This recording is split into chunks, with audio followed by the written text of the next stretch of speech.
تیسرا پردہ ہے چہرے کا پردہ، یہ ہے غیر محرموں سے، اور جب کہ گھر سے باہر نکلنا ہو،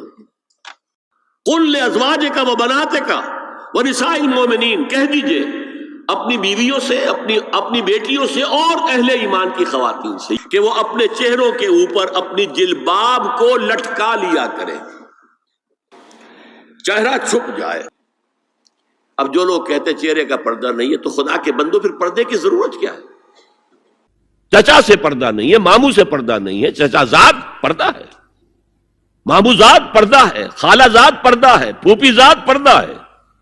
اور اس میں یہ نوٹ کر لیجئے کہ اگر ہم کوئی اپنے ذہن سے بنائے ہوئے کوئی تصورات رکھیں گے پردے کے، تو وہ تو پھر اللہ تعالیٰ کی نگاہ کے اندر ان کی کوئی حیثیت نہیں ہے۔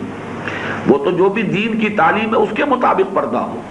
بڑی تفصیل کے ساتھ جو محرموں کی فہرست دے دی گئی ہے قرآن مجید میں، جن کے سامنے ایک مسلمان عورت آ سکتی ہے جو اس کے محرم ہے، ان کے علاوہ کسی کے سامنے مسلمان عورت بے حجاب اگر ہو کر آتی ہے